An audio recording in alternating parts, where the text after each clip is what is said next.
कि हमको तो इतना बड़ा अधिकार मिला कि हम सब कुछ कर सकते हैं। तो तितर बितर तितर बितर तितर बितर तितर। अरे लोभी आदमी, तुमको मालूम है लोभ जो होता है वो सब व्याधियों का मूल है। तो तुम उस लोभ में फंस गए, इधर से मिल जाएगा इधर से मिल जाएगा, घर का भी कमा दिया। अब मारे मारे फिरते हो, कहीं कोई तुमको पूछने वाला नहीं है। अब ये बताओ भूमजोत को कि जितना तुम सरकारी कर्जा लेते हो, ट्रैक्टर का लेते हो, कुएं का लेते हो, नाली का लेते हो, बिजली का लेते हो, आप फल का लेते हो, बैल का लेते हो, भैंस का लेते हो, कितना कोई भी सरकारी कर्जा, चाहे कोऑपरेटिव बैंक हो, चाहे बैंक हो, चाहे खजाना हो, किसी से भी लेते हो, लेकिन जितना लोन तुम्हारा पास होता है, जैसे 10,000 का लिख के दिया 10,000 पास हो गया, 20,000 लिख के दिया 20,000 पास हो गया, और 2.5 लाख लिख करके दिया 2.5 लाख पास हो गया, तो उसमें से आपको पूरा मिलता है? बोलो, पूरा मिलता है? नहीं मिलता है। मुझे एक आदमी भी इसमें से खड़े होके बता दे कि मुझे पूरा मिला है? कोई हमारे भूमजोत को में से एक भी आदमी जो ये खड़े होके बता सकता है मुझको पूरा मिला? कोई नहीं। अब ठहर जाओ, अब पहले समझ लो बात को, मतलब की कि 2.5 लाख का लोन पास हुआ और 2 लाख मिला। 2 लाख उसके हाथ में पड़ा, 50,000 गुम हो गया, बूथ ले गया, बूथ ले गया, और क्यों बूथ ले गया, लेकिन ब्याज कितने पर देना है? 2 लाख पर। और वापिस कितना लौट, ब्याज कितने पर देना है? 2.5 लाख पर। और वापिस कितना करना है? 2.5 लाख। 20,000 का लोन पास हुआ, 15,000 आपको मिला। अब ब्याज कितने पर लगेगा? 20,000। और कितना दोगे लौट आकर? 20,000। तो तू तो दोनों तरफ से मारा गया, इधर से भी तेरे ऊपर मार पड़ी, लेने में भी और देने में भी मार पड़ी, तो तेरा तो कचूमर निकल गया, तेरा तो कुछ रह नहीं गया।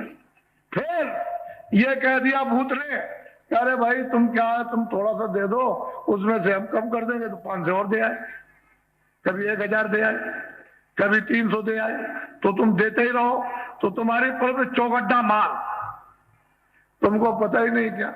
अब चिल्ला रहे हो, बाबा जी से दुआ मांगते हो आशीर्वाद कि ऐसा मंत्र मार दो कि मेरा कागज पर लिखा हुआ मिट जाए, मिट जाए, बस हमारी तकलीफ बच जाएगी। तो रास्ते से चलो, तुमको अधिकार मिला है। प्रजातंत्र में अधिकार दिया, और ये कहा गया था शुरू में जब लोग अच्छे थे, 48 में आजादी, हमने तो अंग्रेजों का राज देखा। जब 18 में सत्याग्रह हुआ तो हमको होश था पूरा, हमने तो अंग्रेजों का देखा। 18 में सत्याग्रह शुरू हुआ तो उसको भी देखा, और 30 साल तक चला, 48 में आजादी मिली। उस समय पर जब अच्छे लोग थे तो उन्होंने कहा था कि भाई देखो, तुमको हम अधिकार देते कि तुम्हारे इलाके में जो अच्छा, ईमानदार, सचरित्र और सेवादार आपका कोई अच्छा आदमी है, उसको आप चुन लो अपनी सेवा के लिए, जो आपकी मतलब है सेवा करे, उसके सबकी सेवा करे, मतलब सबकी सेवा करे, उसको आप चुन लीजिए। तो एक आध मरतबे 2 मरतबे तो आपने सोचा कि यही ठीक है, तो आपने चुन लिया, और वो ठीक भी थे उस समय, लेकिन बाद में उसके बाद खत्म, फिर गड़बड़ हो गया। बस फिर गड़बड़ हो गया तो आपने मतलब आपको लालच पे लालच, लालच पे लालच, लालच पे लालच, लालच पे लालच, इतना लालच दिया गया कि बिल्कुल एकदम चौड़े मैदान में पसर गए। अब कुछ अपने पास बुद्धि नहीं रही, तो अब तो आप लूट गए।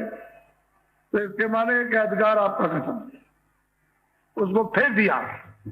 अरे भाई 5 साल के लिए आपको बताया था कि भाई तुम देखो अपना उपयोग करो 5 साल के लिए, तो आपने किसी को अपना चुन के भेज दिया, चाहे लखनऊ भेजो, चाहे जिले में भेज दो, और चाहे वहां दिल्ली भेज दो, तो आपने भेज दिया। लेकिन फिर तो समझना चाहिए, तो आपने कुछ नहीं समझा, वो शोरगोल मचा, उसी हवा में आपने बुद्धि को अपना दे दिया, दान दे दिया, खैरात में दे दी।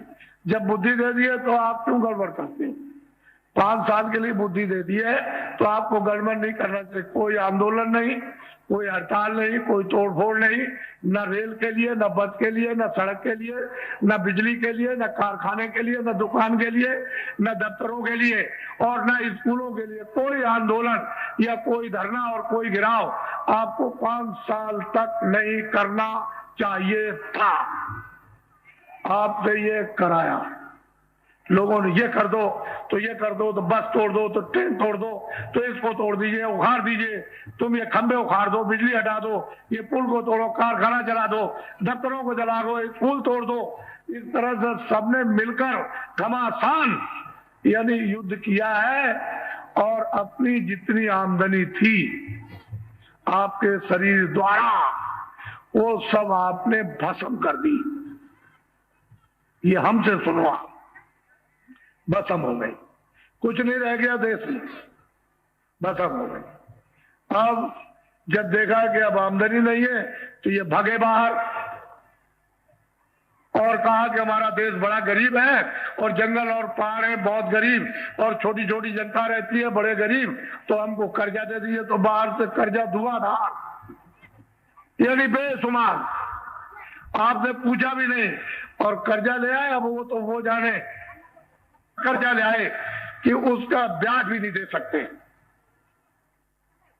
तो कर्जा क्या दे सकेंगे। जब ये देखा कि ये भी सब खत्म हो गया, ये भी खत्म, तो फिर क्या हुआ कि चलो विदेशियों जल्दी भारत में अपना रुपया लेकर, डॉलर लेकर के वो तो दे दो किनारे, वहां बॉर्डर पर यानी वहां पर जहां शुरू होता है अपना देश वहां, और तुम यहाँ अंदर का रुपया नोट वोट ले लो और यहाँ तुम आकर के पूंजी का विस्तार कर दो। ये आवाज तुम सुन रहे हो चारों तरफ, मैं भी सुन रहा हूं, मैं कोई पागल थोड़ी हूं और कोई ऐसा थोड़ी गुफा में रहता हूं, मैं तो बीच में रहता हूं, सुन रहा हूं। लेकिन सही बात तो ये तो ये मुहूर्त नहीं था, विदेशियों को लाने का ये मुहूर्त नहीं था कि चले आओ पूंजी का विस्तार करो। तो आपको मतलब ये क्या है, और आप बराबर कहते हो कि ये हो जाएगा, ये हो जाएगा, ये हो जाएगा, कुछ नहीं होगा, तुम्हारा देश नाश हो जाएगा और तुम नाश हो जाओगे।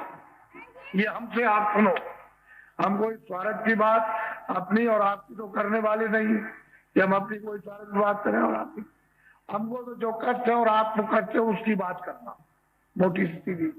तो इनको ये बुलाया, तो आपने यहाँ ये सेठ साहूकार जो यहाँ रहते हैं इनको बुलाकर, जो देसी थे भारत के, उनसे कहते हैं कि भाई हम तुमसे भी पूछ ले कि आओ तुम जिले के सब इकट्ठे हो जाओ, छोटे बड़े सेठ साहूकार एक मीटिंग कर दिया, अगर हम तुमको सुविधा दे दे सब तरह की, यानी इनकम टैक्स भी छोड़ दे, सेल टैक्स भी छोड़ दे, तुम कि तुम 1 करोड़ ले आए कि 10 करोड़ ले आए, तुम ले आओ कहीं से बटोर के और कारखाना छोटा बड़ा लगा दो। मोटी सी बात, छोटा बड़ा कारखाना, अभी हमारे पास समय है, छोटा बड़ा कारखाना लगा दीजिए। एक तो 10 महीने में छोटा और 14 महीने में बड़ा। जब कारखाना लग जाए तो इनको ये कहिए कि देखो मैं तुमको सब सुविधा देता हूं, अब तुम पर कोई इनकम टैक्स नहीं लगेगा और न कोई टैक्स लगेगा। तुम ये कारखाने लगा करके तैयार करके, और जितने भी ये बच्चे पढ़ रहे हैं भूम जोतकों के और औरों के स्कूलों में, इनको नौकरी और काम दे दो, बस मोटा काम, मोटा सा। तो आपने तो किसी ने इस पर आज तक नहीं सोचा। जब ये बताया गया कि भाई जिले में 80 मतलब एक कारखानों 100 में कारखानों में 80 बंद हो गए, तो सारे देश के अंदर में 80% कारखाने छोटे बड़े बंद हो गए, तो वही घर बैठ गए जो नौकरी करते थे मजदूरी। तो इनके बच्चों को बच्चा किधर काम मिलेगा। तो ये बच्चे चिल्लाते हैं कि डिग्री मिल गई, ये मिल गई, ये मिल गई, और कोई नौकरी, कोई ऐसा काम, कोई दुआ, कोई आशीर्वाद दे दीजिए जल्दी में, नहीं तो मैं तो मरा। घर में खेती नहीं, 1 बीघे में क्या हो सकता, शादी हो गई, घरवाली कहती है बाहर जाओ कहीं कमा के ले आओ। तो ये बच्चे भी परेशान, बेहद। और जो पढ़ रहे हैं उनके लिए अंधेरा, क्योंकि जनशक्ति को तो काम मिलेगा नहीं, नौकरी और मजदूरी मिलेगी नहीं। और ये बाहर के जो आ जाएंगे विदेशी सेठ साहूकार, तो देखेंगे तुम्हारे कारखानों में क्या बनता है, अच्छा है, कितना अच्छा है, कितना घटिया है और कितना क्या दाम का, सब देख लेंगे। तो अपने कारखाने लगा करके इससे अच्छा बनाएंगे और बढ़िया बनाएंगे और सस्ता, यानी मुनाफा नहीं लेंगे, दाम के दाम में सटासट निकालेंगे। तो जब आप देखने लगोगे ये तो अच्छा सुंदर मजबूत है और सस्ता है, और बाजार में जो देसी जो सामान कारखानों का बना था और रखा है वहां देखोगे कि तो घटिया और महंगा, तो आप इसको लेना बंद कर दोगे। जब ये बंद हो जाएगा तो ये क्या करेंगे, रख करके ये फेंक देंगे और उसी सामान को जो विदेशी बना रहे उसको दुकान पे रख करके बेचेंगे। और जब देख लेंगे कि सामान सब चला गया और कारखाने आपके देसी छोटे बड़े बंद हो गए, तो भाई 1 साल 2 साल के अंदर बस पूरा कमा करके झाड़ लेंगे आप। क्या देर लगेगी उनको महंगा करने में, तुमको क्या पता रहेगा, कुछ नहीं रहेगा, बस सबके सब ऐसे। और नौकरी चाकरी किधर से मिलेगी, वहां तो कंप्यूटर है, वो करेगा। ये सुन रहे पढ़े लिखे बैठे, क्या करना पढ़ने लिख कर, जो आपको बताया जा रहा एक भी बात आप नहीं सुन रहे हो और बस उसको निकाल देते हो। ये आफत सब पर बरसने वाली है। ये विदेशी सेठ साहूकार कारखाना लगाने नहीं आ रहे हैं, ये विदेशी उन सेठ साहूकारों को यानी अपनी तरफ से भेज रहे हैं कि तुम भारत में जाकर चारों तरफ अपना अड्डा जमा लो। तो ये सरकारों की तरफ से चारों तरफ अड्डा जमा लेंगे, चारों तरफ जमा लेंगे। और तुम्हारे ऐसों को विदेशी क्या समझे, भारत के आदमी बहुत लालची, इतना लोभी और लालची है, वो फौरन अपने पैसे से बड़े बड़े पोस्ट वालों को फौरन खरीद लेंगे। तो ये आपका सारा देश फिर से गुलाम हो जाएगा, फिर से गुलाम हो जाएगा, रहेगा यहाँ पे। इसलिए ऐ भूमजोत को, अब तुम सब बड़ी संख्या में हो तो हमारी बात को याद, हमको न तो दिल्ली जाना और ना हमको लखनऊ जाना, हम तो आपके बीच में रहेंगे। जैसे अभी बीच में धक्के खाते हैं वैसे बीच में जब भी धक्के खाएंगे। हम अगर तुमसे कहें कि हमको दिल्ली और हमको लखनऊ, तो 1000 जूता ये सिर पर मारना। लेकिन तुम अपनी बात तो सुन लो कम से कम, कि तुम भूमजोत को हो, अरे तुम पर ये मुसीबत आई हुई है।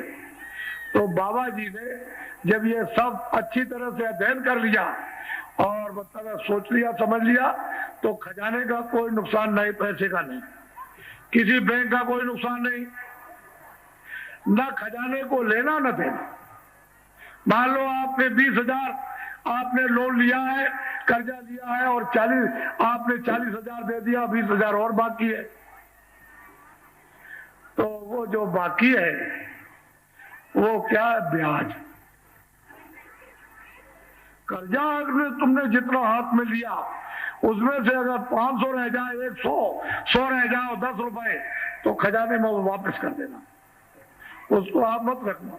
लेकिन उसके ऊपर जितना भी कर्जे पर ब्याज लगा हुआ, वो सारा का सारा ब्याज इन भूमजोतकों का हिंदुस्तान में एक तरफ से ट्रैक्टर से लेकर और जितने भी 10 रुपए तक का आपने लिया, उस भूमजोतक का सारा ब्याज माफ कर दिया जाएगा।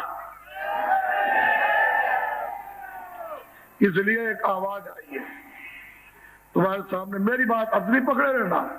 मैं जब कहूं दिल्ली के लिए और लखनऊ के लिए, तब तुम खोजना, इसके पहले कुछ सोचने की जरूरत नहीं, जो बताया जाए उसी को कर दो आप।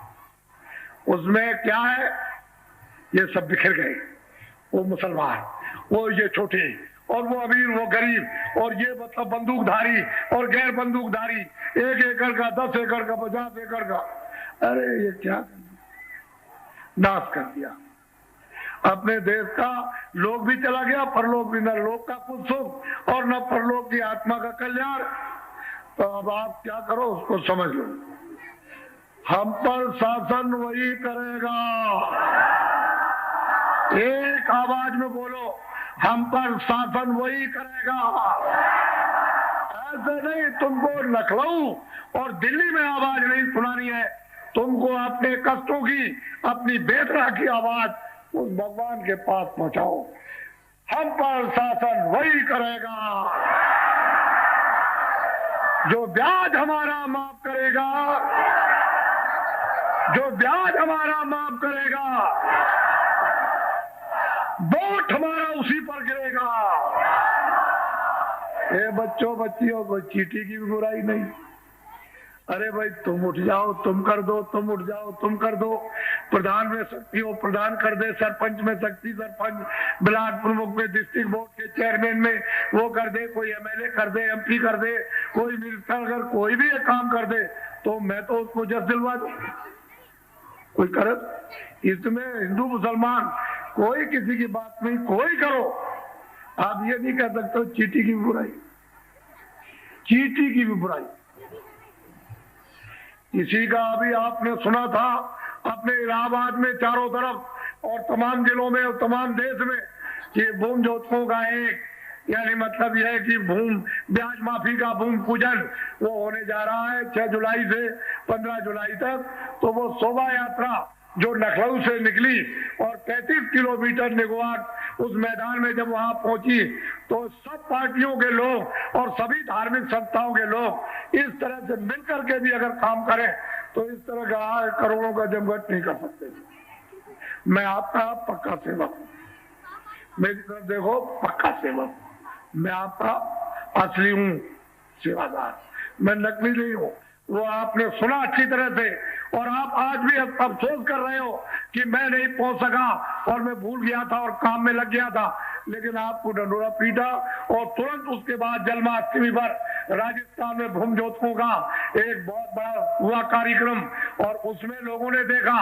और अभी आपके मथुरा में 2 और 3 दिसंबर को भूमि जोतक सम्मेलन हुआ जिसमें यानी 7 दिन के अंदर में आना जाना करोड़ों आदमियों के यानी समक्ष है, एक आवाज से यानी इन्होंने अपना प्रस्ताव यानी पास किया। सबने, वो प्रधान हो, सरपंच हो, ब्लॉक प्रमुख हो, ये और भूमि जोतक कि हिंदुस्तान के भूमि जोतकों का सरकारी कर्जे का ब्याज माफ कर दिया जाए, ये प्रस्ताव पास। उसी जगह पर यानी घोषणा हो गई कि चलो चलो जल्दी से देर मत करो, और मतलब यह है कि 9, 10, 11 फरवरी को काशी में गंगा रेती पर भूमि जोतकों का द्वितीय सम्मेलन होने जा रहा। द्वितीय सम्मेलन काशी में, कहां पर होने जा रहा? काशी में होने जा रहा आपका भूमि जोतकों का।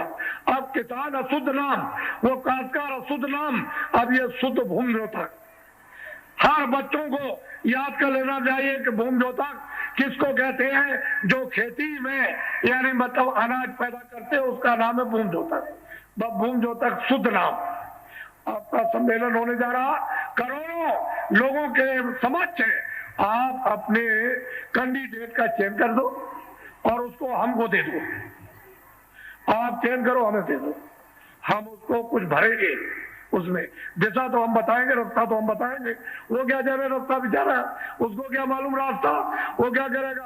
अगर एक झटके में हिंदुस्तान के भूमि जोतकों का सरकारी जितना भी कर्जा उसका ब्याज अगर माफ ना हो जाए तो बाबा जी को आप बाबा जी मत कहना।